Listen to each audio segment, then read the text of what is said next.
Today we are going to be looking at our practical test 2 in ETM 110 by Hunter Maxon and Steve Gorski.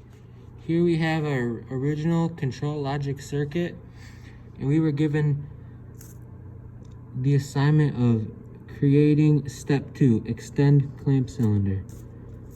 Here's the diagram of step 2. As you can see, we have our transformer here, circuit breaker, a master control relay, CR7, CR2, CR3, just like it has on here. Here's CR7, CR2, CR3.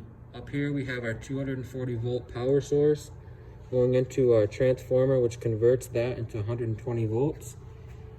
And here we have line 1 going into our circuit breaker, which then leads to our master control relay, and then from our master control relay goes into a normally open CR7, and then from CR7 you have a line that will go to CR2, which is also normally open, and then going from both CR7 and CR2 we go to a normally closed CR3, and then from CR3 we'll go to the master, or the CR2, the coil of the relay to complete it. With the master control relay, when we activate that, it will give power to CR7, CR2, and CR3.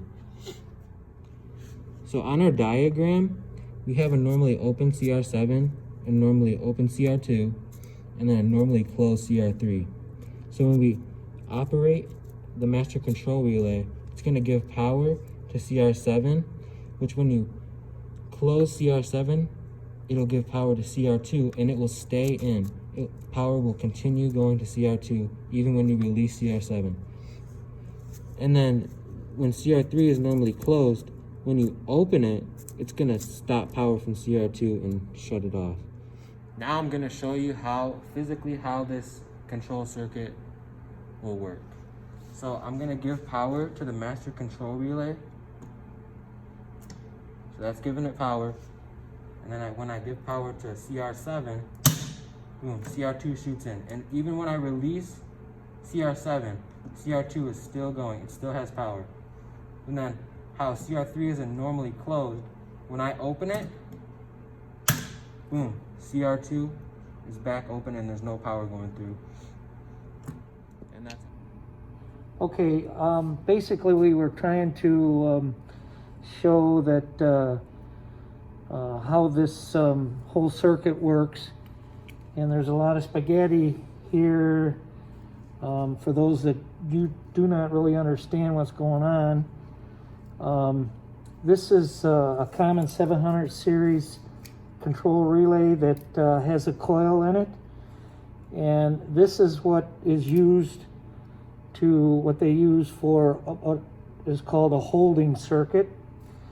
And the holding circuit is meant that when you have power going in, instead of having to hold down a switch or whatever, once the power gets to this coil, it locks the power in so you don't have to hold a switch or whatever. So in industry, they use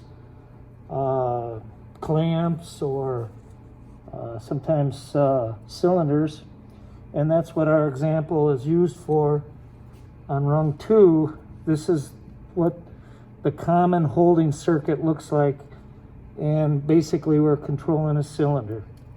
And it's all done with this common 700 series control circuit. They have Just for a second, I wanted to go over how you would remove a fuse, good or bad. So you would want to come from the top. We don't currently have the tool to do this, but when you come from the top, you would pull out from the top, which will make it so that there's not power going through it anymore, and then you pull out the bottom, and that's how you would change a fuse.